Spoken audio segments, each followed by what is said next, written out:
Because there's 6 rules basically that I always have laid out that are the rules of success. Now let me get right away to the first rule of success. The first rule of success is to have a vision. You see, if you don't have a vision of where you go, and if you don't have a goal where you go, you drift around and you never end up anywhere. It's like you can have the best ship in the world, you can have the best airplane in the world. If the pilot or the captain doesn't know where to go, it would just drift around. It would not end up anywhere, or most likely in the wrong place. I couldn't see myself becoming a farmer or a worker in a factory or anything like that, even though my parents wanted me to stay there and have a normal life. My father wanted me to become a police officer like he was. My mother wanted me just to stay there and marry a girl with the name of Heidi, hopefully, and have a bunch of kids and run around like the Van Trapp family in The Sound of Music. But that was their vision, not mine. My vision was totally different. I felt that I was born for something special, for something unique, for something big. I want to become a bodybuilding champion just like Reg Park. I want to get into movies just like Reg Park. And I want to make millions of dollars and be rich and famous just like Reg Park. So let me tell you something, visualizing your goal and going after it makes it fun. You've got to have a purpose no matter what you do in life. You've got to have a purpose. So that's rule number 1, have a vision. Rule number 2 is don't listen to the naysayers. Don't listen to the naysayers.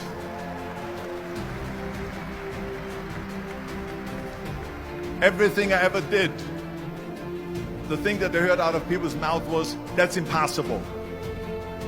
That can't be done. Or no. I remember when I wanted to be a bodybuilding champion, including my parents and everyone else around me, said this is impossible. Why don't you become a ski champion? That's what they do in Austria. Or a bicycle champion that does in track and field. You can't be a bodybuilding champion. That is exactly what I heard, and of course I proved to the people that it can't be done. So whenever someone said to me, it can't be done, I heard it can be done. When they said no, I heard yes. And when they said it's impossible, I heard it is possible. Because I am a strong believer. I'm a strong believer of what Nelson Mandela said, that everything is always impossible until someone does it. Well, I'm going to be the one, I said to myself, I'm going to do it and I'm going to show it to them. Maybe it has never been done before. That's perfectly fine with me. But I'm going to do it. And I did not listen to the naysayers. So this is why I say don't listen to the naysayers. And the next thing, the third point that I'm going to make to you is, before we sit down with Jürgen and talk about the rest of the 3, is work your ass off. There is no magic pill. There is no magic out there.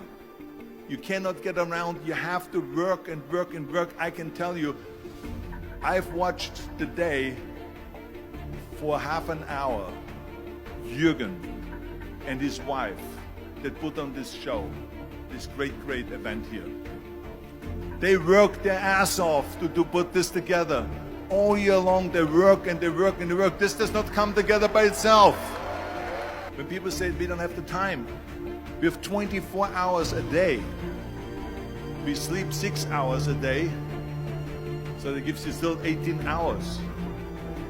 And there's someone shaking their head out here in front. They say probably, I don't sleep 6 hours, I sleep 8 hours, right? Or just sleep faster. So we have 18 hours a day.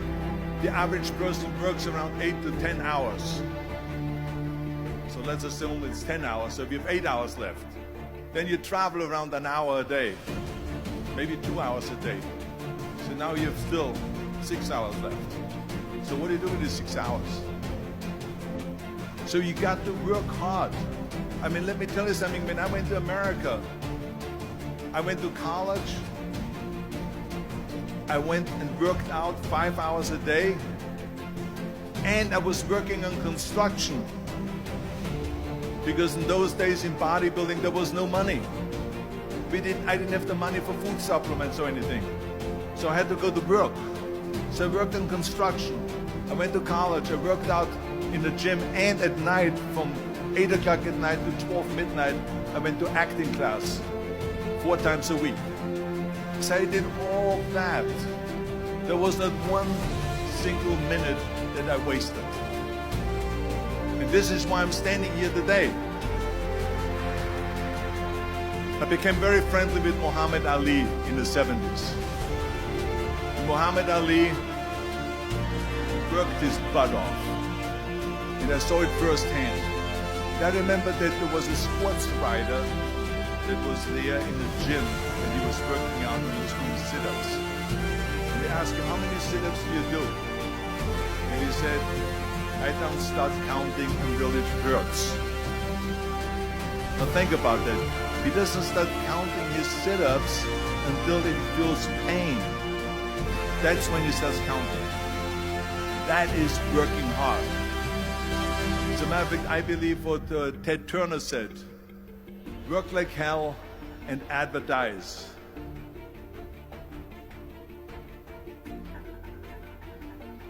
You get it? Work like hell, go to bed, and early to rise, work like hell and advertise. So you work your ass off, and then you let the world know about your work. That's what it is all about. Let people know. If you have a company, if you have a movie, if you do a sports, work your ass off, but then advertise and let everyone know. And the reason, one of the main reasons why people want to have a plan B is because they are worried about failing. What is if I fail, then I don't have anything else? Well, let me tell you something. Don't be afraid of failing, because there's nothing wrong with failing. You have to fail in order to climb that ladder.